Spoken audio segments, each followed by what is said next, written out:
ಓಂ ಪೂರ್ಣಮದ ಪೂರ್ಣಮಿದಂ ಪೂರ್ಣಾತ್ ಪೂರ್ಣಮುದಚ್ಯತೆ ಪೂರ್ಣಸ್ಯ ಪೂರ್ಣಮಾದಾಯ ಪೂರ್ಣಮೇವಾವಶಿಷ್ಯತೆ. ಓಂ ಶಾಂತಿ ಶಾಂತಿ ಶಾಂತಿ. ಪ್ರಾತಸ್ಮರಣೀಯ ಸದ್ಗುರುಗಳನ್ನು ಮಂದಿರದಲ್ಲಿ ಸ್ಥಾಪಿಸಿಕೊಂಡು ಅವಧೂತ ಕುಲಚಕ್ರವರ್ತಿ ಬ್ರಹ್ಮಲೀನ ಸದ್ಗುರು ಸಿದ್ಧಲಿಂಗೇಶ್ವರನ ಅಡಿಗಾವರುಗಳಲ್ಲಿ ಅನಂತ ಕೋಟಿ ಪ್ರಣಾಮಗಳನ್ನು ಸಮರ್ಪಿಸಿ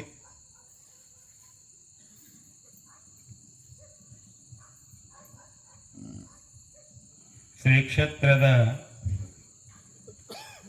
ಅಧಿಪತಿಗಳು, ಜ್ಞಾನ ದೀವಿಗೆಯನ್ನು ಇಡೀ ಪ್ರಪಂಚಕ್ಕೆ ಹಬ್ಬಿಸಿರುವ ಮಲ್ಲಿಕಾರ್ಜುನ ಶಿವಯೋಗಿಗಳ ಪಾದಾರವಿಂದಗಳಲ್ಲಿಯೂ ಕೂಡ ಅನಂತ ಕೋಟಿ ಪ್ರಣಾಮಗಳನ್ನು ಸಮರ್ಪಿಸಿ, ನಡೆದಾಡುವ ದೇವರೆಂದೇ ಖ್ಯಾತನಾಮರಾಗಿ ನಮ್ಮೆಲ್ಲರಲ್ಲಿ ಅರಿವಿನ ಜ್ಯೋತಿಯನ್ನು ಬೆಳಗಿಸಿರುವ ನಿಮ್ಮೆಲ್ಲರ ಮಧ್ಯದಲ್ಲಿರುವ ಭೌತಿಕ ಶರೀರ ಇಲ್ಲಂದ್ರೂ ಕೂಡ ತಮ್ಮೆಲ್ಲರ ಮನಸ್ಸಿನಲ್ಲಿ ವಿರಾಜಮಾನರಾಗಿರ್ತಕ್ಕಂಥ ಗುರುದೇವರಲ್ಲಿಯೂ ಕೂಡ ಅನಂತ ಕೋಟಿ ಪ್ರಣಾಮಗಳನ್ನು ಸಮರ್ಪಿಸಿ, ಶ್ರೀಮಠದ ಒಡೆಯರಾಗಿರ್ತಕ್ಕಂಥ ಗುರುಗಳಲ್ಲಿಯೂ ಕೂಡ ಶರಣೆಂದು, ಬಸವಾದಿ ಶಿವಶರಣರಲ್ಲಿ ಶರಣೆಂದು, ಸರ್ವಧರ್ಮದ ಸಂತ ಮಹಂತರಲ್ಲಿಯೂ ಕೂಡ ಶರಣೆಂದು, ಈ ಮಾಸಿಕ ಶಿವಾನುಭವ ಗೋಷ್ಠಿಯಲ್ಲಿ ಆಗಮಿಸಿ ಮಾನವ ಜೀವನವನ್ನು ಪಾವನ ಮಾಡಿಕೊಳ್ಳಬೇಕೆಂಬ ಸದಭಿಲಾಷೆಯಿಂದ ಆಗಮಿಸಿರುವ ಎಲ್ಲ ಶರಣು ತಂದೆ ತಾಯಿಗಳೇ ತಮ್ಮೆಲ್ಲರಿಗೂ ಶರಣಾರ್ಥಿಗಳು. ಸಿದ್ದಾಪುರದ ಮಾತೋಶ್ರೀಯವರಲ್ಲಿಯೂ ಕೂಡ ಶರಣುಗಳನ್ನು ಸಮರ್ಪಿಸಿ, ಪ್ರಾರಂಭದಲ್ಲಿ ತಾಯಿಯವರು ಹೇಳಿದರು, ವಿಷಯ ಹೇಳಿದರು, ಸಮಾಜ ನಿರ್ಮಾಣದಲ್ಲಿ ಯುವಕರ ಪಾತ್ರ.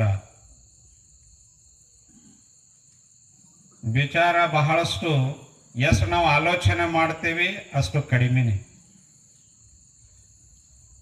ಆದರೆ ನೋಡ್ಲಿಕ್ಕೆ ಇದೇನು ಬಹಳ ಸರಳ ವಿಚಾರ ಅನ್ನುವಂಥದ್ದು ಕಣ್ಣಿಗೆ ಕಾಣಿಸ್ತದೆ. ಯುವಕರ ಪಾತ್ರ ಏನು? ನಾವು ಈ ಯುವಕರ ಪಾತ್ರವನ್ನು ನೋಡ್ಲಿಕ್ಕೆ ಹೊರಟು ಬಿಟ್ರ ಒಂದು ಸ್ವಲ್ಪ ಹಿಂದ್ಗಡೆ ಹೋಗ್ಬೇಕಾಗ್ತದೆ. ಮನುಷ್ಯನಾಗಿ ಬಂದ ಮೇಲೆ ನಮ್ಮ ಕರ್ತವ್ಯವೇನು? ನಾವೆಲ್ಲ ಜನ್ಮವನ್ನ ತಾಳೇವಿ. ಈ ಭೂಲೋಕದೊಳಗೆ ಪರಮಾತ್ಮ ನಮಗೆ ಅವಕಾಶವನ್ನು ಕೊಟ್ಟಾನಿದ್ದಾನೆ. 84 ಲಕ್ಷ ಜೀವರಾಶಿಗಳಲ್ಲಿ ಮಾನವನಿಗೆ ಒಂದು ವಿಶೇಷವಾಗಿ ಕೊಡುಗೆಯನ್ನು ಕೊಟ್ಟು ವಿಶೇಷವಾಗಿರ್ತಕ್ಕಂಥ ಚಿಂತನೆಯನ್ನು ಮಾಡುವಂಥ ಸಾಮರ್ಥ್ಯವನ್ನು ಕೊಟ್ಟು ಬಹಳ ದೊಡ್ಡ ಉಪಕಾರವನ್ನು ಪರಮಾತ್ಮ ನಿಮ್ಮೆಲ್ಲರ ಮೇಲೆ ಮಾಡ್ಯಾನ.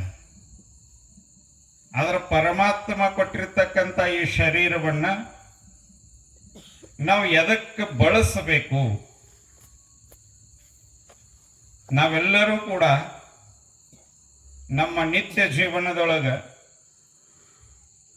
ಏನೆಲ್ಲ ವಸ್ತುಗಳಿದಾವೆ, ಹೊಲ, ಮಣಿ, ಮಕ್ಕಳು, ಅಂತಸ್ತು ಎಲ್ಲವುಗಳಿದಾವೆ. ಅವು ಎಲ್ಲವುಗಳನ್ನ ನಾವು ಯಾವುದಕ್ಕಾಗಿ ಯಾವ ಸಂದರ್ಭದೊಳಗೆ ಏನನ್ನ ಬಳಕೆ ಮಾಡ್ಕೊಳ್ಬೇಕು, ಆಯಾ ಸಂದರ್ಭದಲ್ಲಿ ನಾವು ಆ ವಸ್ತುಗಳನ್ನ ವಿಚಾರವನ್ನ ಬಳಕೆ ಮಾಡ್ಕೊಳ್ತೀವಿ. ನಾವೆಲ್ಲ ಮಾಡ್ಕೊಳ್ತೀವಿ. ಹಬ್ಬ ಹರಿದಿನಗಳು ಬಂದಾಗ ವಿಶೇಷ ಭೋಜನವನ್ನ ಮಾಡಿ ಬಡಿಸ್ತೀವಿ. ತಾವೆಲ್ಲ ಈಗ ಓಕಳಿ ಒಳಗ ಸಮ್ಮಿಲಿತರಾಗಿ 2 ದಿನ ಓಕಳಿ ಕಾರ್ಯಕ್ರಮ ಮಾಡಿ, ಈಗ ಮಲ್ಲಯ್ಯನ ಪಾದಯಾತ್ರೆಯನ್ನ ಮಾಡಿ, ಇವು ಒಂದೊಂದು ವಿಶೇಷತೆಗಳು ಇದ್ದಾಗ ನಮಗೆ ಬೇಕಾದದ್ದನ್ನು ನಾವು ಬಳಕೆ ಮಾಡ್ಕೊಳ್ತೀವಿ. ಈ ಎಲ್ಲವುಗಳು ಗೊತ್ತಾಗ್ತವೆ. ಆದ್ರೆ ಪರಮಾತ್ಮ ನಮಗೆ ಈ ಶರೀರವನ್ನು ಏನು ಕೊಟ್ಟು ಕಳಿಸಾನ ಅದನ್ನ ಬಳಕೆ ಮಾಡಿಕೊಳ್ಳೋದು ನಮಗೆ ಗೊತ್ತಾಗಿಲ್ಲ. ಮನುಷ್ಯನಿಂದ ನಿರ್ಮಾಣವಾಗಿರ್ತಕ್ಕಂಥ ವಸ್ತುಗಳನ್ನ ಬಳಕೆ ಮಾಡ್ಕೊಳಕತ್ತೇವಿ. ಮನುಷ್ಯ ಪರಮಾತ್ಮ ಯಾಕೆ ಮನುಷ್ಯನನ್ನ ಕಳಿಸ್ಯಾನ ಈ ಭೂಲೋಕಕ್ಕ ಭವಕ್ಕ ಕಳಿಸ್ಯಾನ, ಅದನ್ನ ಬಳಕೆ ಮಾಡ್ಕೊಳ್ಳೋದನ್ನ ಕಲಿವಲ್ಲಿವ್ ನಾವು. ಇದನ್ನ ತಿಳಿಸ್ಲಿಕ್ಕಾಗಿನೇ ಈ ಸಮಾಜ ನಿರ್ಮಾಣ ಕಾರ್ಯದಲ್ಲಿ ಯುವಕರ ಪಾತ್ರ ಏನು ಅನ್ನೋದನ್ನ ಕಲಿಬೇಕಾಗಿತ್ತು. ಅಂದ್ರ ಈ ಶರೀರವನ್ನ ಬಳುವಳಿ ಕೊಟ್ಟಿರ್ತಕ್ಕಂಥ ಭಗವಂತ ಇದನ್ನ ಎದಕ್ಕೆ ಬಳಕೆ ಮಾಡ್ಕೊಳ್ಳಬೇಕು, ಅದಕ್ಕೆ ಬಳಕೆ ಮಾಡ್ಕೊಳ್ಳೀವಂದ್ರ ಭಗವಂತ ಈ ಕೊಟ್ಟದ್ದಕ್ಕೂ ಈ ಬಳುವಳಿಯನ್ನ ಕೊಟ್ಟದ್ದಕ್ಕೂ ಸಾರ್ಥಕ ಆಗ್ತದೆ. ಅದನ್ನು ಬಿಟ್ಟು ನಾವು ಏನ್ ಮಾಡಾಕತ್ತೀವಿ, ಬೇಡಾದದ್ದಕ್ಕನ ಬಳಕೆ ಮಾಡ್ಕೊಳಕತ್ತೀವಿ.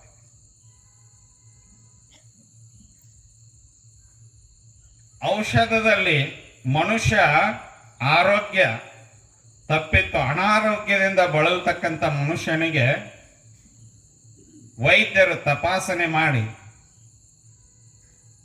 ಔಷಧೋಪಚಾರಗಳನ್ನು ಕೊಡ್ತಾರೆ. ಆ ಔಷಧೋಪಚಾರದಲ್ಲಿ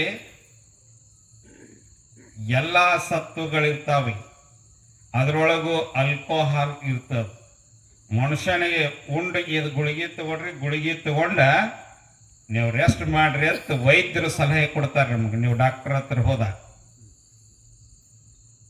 ತೋರಿಸ್ಕೊಂಡು ಬಂದ ಪ್ರಸಾದ ಮಾಡಿ ಗುಳಿಗೆ ತಗೊಂಡ್ರಿ ಅಂದ್ರೆ ಏನ್ ಬರ್ಲಿಕ್ಕೆ ಹತ್ತದ, ಮಗು ಬರ್ತದೆ, ನಿದ್ದೆ ಬರಕತ್ತಾವಿಲ್ಲ. ಇವು ನಿತ್ಯ ಜೀವನದೊಳಗೆ ನಡೆಯುವ ಘಟನೆಗಳು.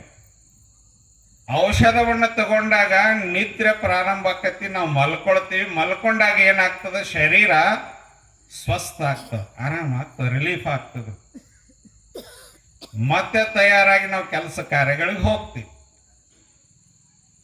ಡಾಕ್ಟರು ಕೊಡ್ತಾರೆ ನಿಮಗೆ ಏನು, ಆಲ್ಕೋಹಾಲ್. ಆಲ್ಕೋಹಾಲ್ ಅಂದ್ರೆ ಎಲ್ಲರಿಗೂ ಗೊತ್ತಾಗ್ತದೆ. ಆ ಔಷಧದಲ್ಲಿ ಔಷಧ ರೂಪದೊಳಗೆ ಕೊಟ್ಟಿರ್ತಾರೆ, ನಿಮ್ಮ ಆರೋಗ್ಯ ಸುಧಾರಣೆ ಮಾಡ್ತದ. ನಾವು ಅದನ್ನು ತಗೊಂಡೇವೇನೋ ಭಾವ ಇಲ್ಲ. ಅದರ ಸರ್ಕಾರ ಇವತ್ತು ಸಂಪೂರ್ಣ ನಡೆದದ್ದೇ ಅವ್ರ ಮೇಲೆ. ತಗೊಳ್ತೇವೆ, ದೇಶ ಚಿಂತೆ ಮಾಡ್ತೇವೆ, ನಮ್ಮದು ಏನಾಗಿಬಿಟ್ಟದ, ಹಾಳಾಗಿ ರಸ್ತೆ ಮೇಲೆ ಮಲಗುವ ಸ್ಥಿತಿಗತಿಗಳು ಬಂದುಬಿಟ್ಟಾವ. ಇಂತಹ ಯುವಕರಿಂದ ದೇಶವನ್ನ ಸಮಾಜವನ್ನ ನಿರ್ಮಾಣ ನಮಗೆ ಹೆಂಗೆ ಮಾಡ್ಲಿಕ್ಕೆ ಸಾಧ್ಯ ಆಗ್ತದೆ? ನಾನೀಗ ಬರುವಾಗ, ಈ ಕಾರ್ಯಕ್ರಮಕ್ಕೆ ಬರುವಾಗ ಫ್ಯಾಕ್ಟ್ರಿಗಳು ಮುಗಿಯಾಕೆ ಬಂದವ್ರೀಗ. ಫ್ಯಾಕ್ಟ್ರಿ ಟ್ರ್ಯಾಕ್ಟರ್ಗಳಿಗೆ ಗುಲಾಲ್ ಹೊಡ್ಯಾಕಿತ್ಯಾರ ಅವ್ರು. ನಾ ಬರುವಾಗ ಜಮಖಂಡಿಯಿಂದ ನಿಮ್ಮ ಸಿದ್ದಾಪುರಕ್ಕೆ ಮಠದ ಕಡೆ ಹೊಳ್ಳತನ ಅವರ ಇದ್ರಿ ಸಾಲ. ರಸ್ತೆ ಸಂಪೂರ್ಣವಾಗಿ ಟ್ರಾಫಿಕ್ ಜಾಮ್ ಆಗೈತಿ. ಯುವಕರದೊಂದು ತಂಡಗಳು 10